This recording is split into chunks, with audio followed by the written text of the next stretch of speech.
वो खुद कह रहे कि उनको पता ही नहीं है हम कहाँ जा रहे हैं। जब उनका टिकट चेक किया गया तो आगरा का दिखा। नारायणपुर की बच्चियां हैं, आगरा जा रही है, जिन्हें खुद स्वयं पता नहीं है कि हम कहाँ जा रहे हैं। कहीं ना कहीं पूर्ण रूप से समझ आता है कि मानव तस्करी और धर्मांतरण का खेल खेला जा रहा है। अभी तक कार्रवाई क्यों नहीं हो रहा है? क्यों बजरंग दल के कार्यकर्ताओं को नहीं बताया जा रहा है? अगर जल्द से जल्द नहीं बताएंगे तो पूरा आसपास क्षेत्र के हिंदू संगठन के लोग यहाँ उपस्थित होंगे और वहाँ बिगड़ेंगे। वहाँ की लड़कियाँ हैं जो अपने घर में सिर्फ नारायणपुर घूमने जा रहे हैं बोल के निकले थे। इनको उन लोग आगरा लेके जा रहे थे, दोनों नन। लेकिन उनको लेके जा रहा था तो क्या समाज से पूछा गया था? क्या उनके माता पिता को बुलाया गया था? क्या उनके माता पिता उनके साथ पर खड़े थे? क्या उनके मामा नाना दादा सब खड़े थे? पूरा परिवार आया था क्या उनके साथ?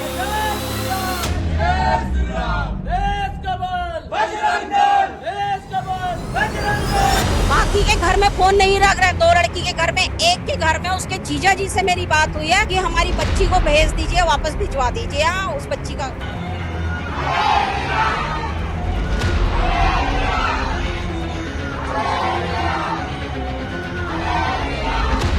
मारपीट की घटना यहाँ पर ना हो जाए और दोनों दल आपस में ना जूझ पड़े। तो बजरंग दल उनको मुंह तोड़ जवाब देने के लिए तैयार खड़ा है। दुर्ग रेलवे स्टेशन में शुक्रवार की सुबह लगभग 12 बजे यात्रियों के अलावा कुछ अन्य लोगों की भी भीड़ दिखी और उस भीड़ ने अचानक ही हंगामा करना शुरू कर दिया। मामला किस तरीके से मैं आपको विस्तार से बताती हूँ।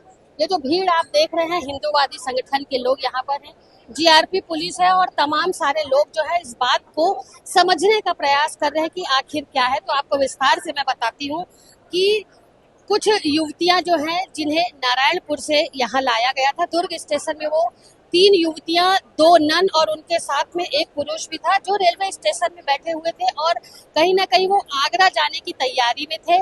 इस बात की सूचना जैसे ही हिंदूवादी संगठन के कुछ लोगों को पड़ी, उन्होंने दुर्ग रेलवे स्टेशन में आकर के हंगामा मचाया और शायद इन संगठन वाले जो लोग हैं उनका ये कहना है कि शायद मानव तस्करी से जुड़ा मामला या धर्म परिवर्तन का मामला, लेकिन अभी ये पूरी तरीके से स्पष्ट नहीं हो पाया है कि मामला आखिर क्या है। अभी हम कुछ लोगों से यहाँ पर बातचीत करेंगे और पूछेंगे कि आखिर मामला क्या है, युवतियां कहाँ की थी, कहाँ जा रही थी, उन्हें किसके द्वारा ले जाया जा रहा था। तो चलिए यहाँ पर चलते, काफी सारे लोग हैं, उनसे हम बातचीत करेंगे और पूछेंगे कि आखिर वास्तविकता क्या है। इतनी भीड़ जो इकट्ठा हुई है उसे लेकर के किस तरीके की बातें लोगों में अब कही जा रही है। लगातार हिंदुओं की रक्षा के लिए ज्योति शर्मा अपनी आवाज बुलंद करती आई है और आज भी शायद वो रेलवे स्टेशन में सूचना मिलते ही सबसे पहले पहुंची है। क्या है पूरा मामला, उनसे समझ लेते हैं। जी ज्योति दीदी बताइए। 8:30 बजे के करीब में फोन आया था मेरे भाइयों का कि दीदी यहाँ पर 3 लड़कियां हैं, 2 नन है और एक लड़का है जो धर्म परिवर्तन है। लड़कियां दबी दबी सी बैठी हुई हैं, उनसे बात की है वो। तो यहाँ पर जब मैं पहुंची, लड़कियों से बात की तो एक लड़की घर जाना चाह रही थी जिसको लड़का जबरदस्ती यहाँ छोड़ने आया था। लड़कियां जो है नारायणपुर के अंदर ओरछा गांव है, वहाँ की लड़कियां हैं जो अपने घर में सिर्फ नारायणपुर घूमने जा रहे हैं बोल के निकले थे। इनको उन लोग आगरा लेके जा रहे थे, दोनों नन और लड़का। हमने पता किया है नारायणपुर में बजरंग दल के भाइयों से फोटो भेज के, ये लड़का इसके पहले 2 बार और लड़कियों को दुर्ग रेलवे स्टेशन छोड़ के जा चुका है। तो इसमें साफ साफ है मानव तस्करी और धर्म परिवर्तन दोनों है। दोनों का हम केस चाहते हैं। आपने उन लड़कियों से बातचीत? बिल्कुल, तीनों लड़कियों से बात की, लड़के से बात की। तीनों लड़कियों का कहना है, हम लोग एक का तो मैं रो के मुझे घर जाना है, वापस मुझे कहीं नहीं जाना है। एक का कहना था हमको खाना बनाने जा रहे हैं, बाकी हमको कुछ नहीं मालूम है। तो इस बात की जानकारी इनके परिवार वालों को नहीं है। किसी उनके परिवार वालों से, एक के परिवार वालों से बात हुआ है। उनके परिवार वालों का कहना है हमको सिर्फ नारायणपुर घूमने जा रहे हैं बोल के गए थे। अभी आपने उनके परिवार वालों से कांटेक्ट किया? क्योंकि नंबर तो होगा बिल्कुल। बाकी के घर में फोन नहीं रख रहे, 2 लड़की के घर में, एक के घर में उसके जीजा जी से मेरी बात हुई है। उनके जीजा जी का कहना है, हमने बजरंग दल के भाइयों को भेजा तो कि हमारी बच्ची को भेज दीजिए, वापस भिजवा दीजिए। हाँ, उस बच्ची का मतलब घर वालों की मर्जी के बिना इन लड़कियों बिल्कुल। को लाया था। अब क्या करेंगे आप? हम जीआरपी थाना वालों से एक ही अभी मांग कर रहे हैं, मानव तस्करी और धर्म परिवर्तन 2 का केस दायर किया जाए। जी सर, बताएंगे आज दुर्ग रेलवे स्टेशन में किस तरीके की गतिविधियां देखने को मिली, क्योंकि कहीं ना कहीं बजरंग दल का ये कहना है कि मानव तस्करी और धर्मांतरण से जुड़ा ये पूरा मामला। ये तो साफ साफ दिख रहा है ना, क्योंकि वो जो 3 बच्चियां पकड़ाई है वो खुद कह रही कि उनको पता ही नहीं है हम कहाँ जा रहे हैं। जब उनका टिकट चेक किया गया तो आगरा का दिखा है। नारायणपुर की बच्चियां हैं, आगरा जा रही है, जिन्हें स्वयं पता नहीं है कि हम कहाँ जा रहे हैं। कहीं ना कहीं ये पूर्ण रूप से समझ आता है कि मानव तस्करी और धर्मांतरण का खेल खेला जा रहा है। कौन कौन है लड़कियों के साथ? दो पास्टर है, महिला पास्टर है, वो लगातार धर्मांतरण का काम करते हैं। इससे पूर्व में भी 3 महिलाएं नारायणपुर से गायब हुए थे, जिनका अभी तक कोई पता नहीं चला। तो ये कहीं ना कहीं मानव तस्कर का बहुत बड़ा खेल चल रहा है। आपने लड़कियों से बातचीत की? हाँ, लड़कियों से हम लोगों ने बात किया, पूछा उनसे कि आप कहाँ से आ रहे हो, तो उन्होंने बताया हम नारायणपुर। जा कहाँ रहे हो तो उनको नहीं पता है। तो कहीं ना कहीं साक्ष्य समझ उनकी मर्जी के खिलाफ उनके मर्जी के खिलाफ ले जाया जा रहा है। इसी खिलाफ को लेकर मानव तस्करी के खिलाफ हम लोगों ने यहाँ पर आवेदन दिया और कार्रवाई की मांग की है। बजरंग दल ने उनके परिजनों से संपर्क करने का प्रयास किया? पूरा संपर्क करने का प्रयास किया। हमारा नारायणपुर थाने में बजरंग दल के कार्यकर्ताओं द्वारा वहाँ पर उनके खिलाफ FIR दर्ज कराने की भी मांग की जा रही है नारायणपुर में। जी, आप बताएंगे किसकी गलती इसमें मानते हैं, क्योंकि लड़कियां बालिग हैं, ऐसा कहना है। लड़कियां बालिग हैं, हम सब मानते हैं, लेकिन उनको लेके जा रहा था तो क्या समाज से पूछा गया था? क्या उनके माता पिता को बुलाया गया था? क्या उनके माता पिता उनके साथ पर खड़े थे? क्या उनके मामा नाना दादा सब खड़े थे? पूरा परिवार आया था क्या उनके साथ? ये छद्म का ऐसा काला खेल खेलते हैं, बालिग और नाबालिग दिखाकर हिंदुओं को छेड़ना का खेल। हिंदू समाज तो किसी समाज को कभी प्रताड़ना करने नहीं जाता।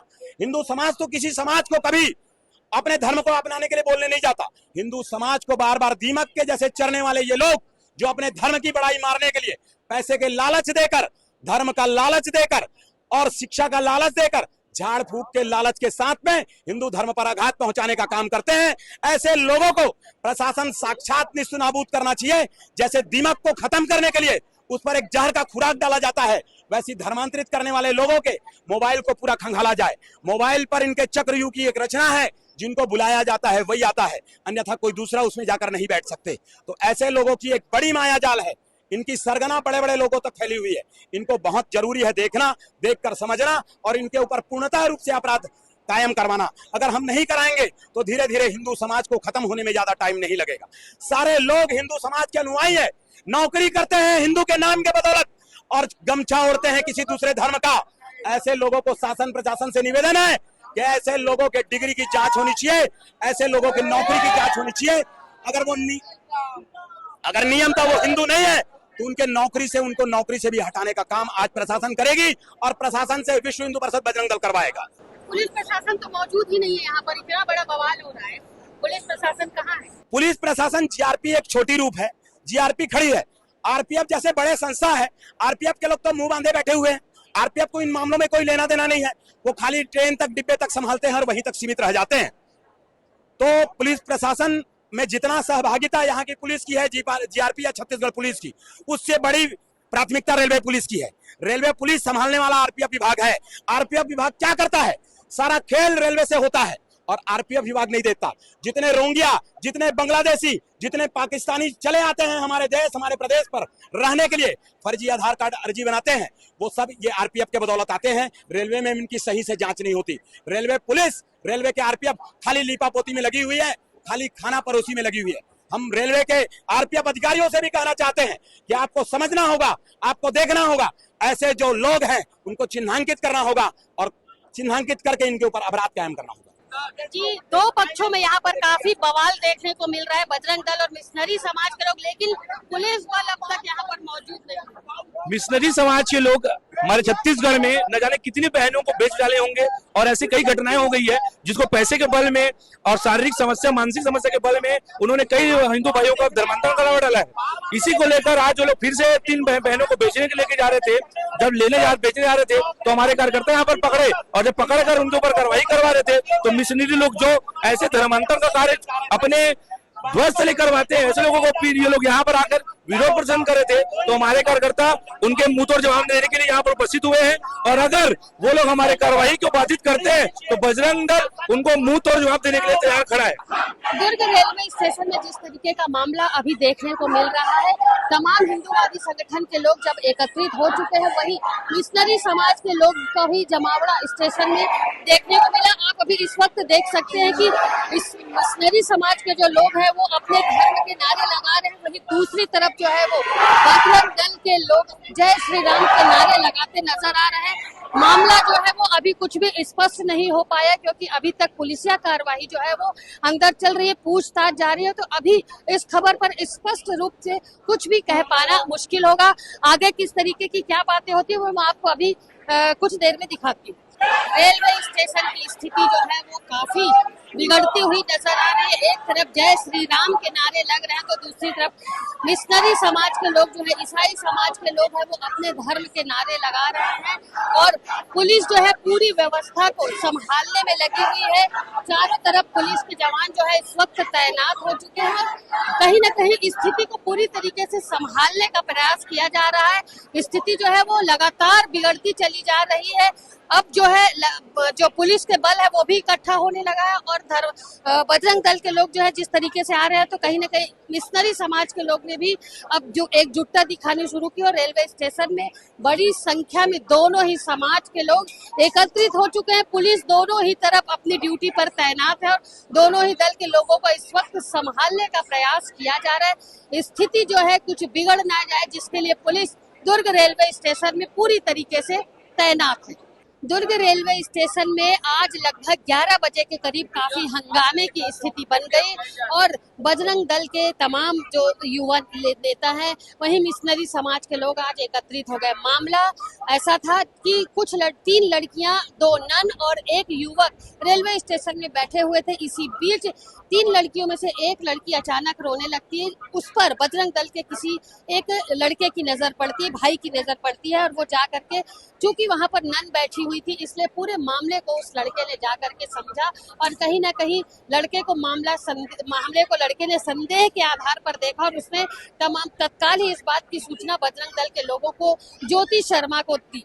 देखते ही देखते दुर्ग के रेलवे स्टेशन में तमाम बजरंग दल के जो सैकड़ों कार्यकर्ता थे वो लोग एकत्रित हो गए और इस मामले को मानव तस्करी से जुड़ा मामला या धर्मांतरण से जुड़ा मामला इस नजर से देखने लगे। वहीं लगभग 11 बजे से ये पूरी प्रक्रिया शुरू हुई है और अभी लगभग 2 से 2:30 बज चुके हैं, लेकिन यहाँ पर पुलिस प्रशासन जो है, पुलिस प्रशासन की नाकामी देखने को मिली, जीआरपी और आरपीएफ की नाकामी देखने को मिली कि इतना बड़ा मुद्दा जब तमाम लोग यहाँ पर, आप देख रहे हैं कि किस तरीके से हल्ला मचा रहे हैं। स्थिति शायद ऐसी भी बन सकती है कि कहीं मारपीट की घटना यहाँ पर ना हो जाए और दोनों दल आपस में ना जूझ पड़े। लेकिन इतनी गंभीर स्थिति को देखते हुए भी अब तक पुलिस के सिर्फ मैंने अभी आपको बताया था कि पुलिस के जवान, लेकिन इक्का दुक्का ही पुलिस के जवान जो है रेलवे स्टेशन में देखने को मिले और स्थिति को संभालने के लिए, अगर कोई विपरीत स्थिति उत्पन्न होती है तो उसे संभालने के लिए यहाँ पर पर्याप्त बल नहीं है। फिलहाल मामला जो है काफी गर्म हो चुका है। मानव तस्करी का मामला है या धर्मांतरण का मामला है या कुछ और बातें हैं, इस बात पर अभी कुछ भी स्पष्ट निकल करके सामने नहीं आया। अंदर पुलिस की जो है वो पूछताछ जारी है, लेकिन बाहर दोनों दल के लोग जिस तरीके से हंगामा मचा रहे हैं तो उसे देखते हुए अब ऐसा लगने लगा है कि शायद स्थिति कुछ समय बाद यहाँ पर गंभीर बन सकती है। इसलिए जो है लोग सब एक दूसरे को अब दबी जबान में बातें करने लगे कि शायद स्थिति कुछ गड़बड़ हो सकती है। फिलहाल इस खबर पर क्या निष्कर्ष निकल कर आता है मैं आपको इसी के दूसरे पार्ट में जरूर दिखाऊंगी। मेरे सहयोगी लक्ष्मीकांत देवांगन के साथ सीजी भास्कर के लिए दुर्ग से मैं वीना दुबे।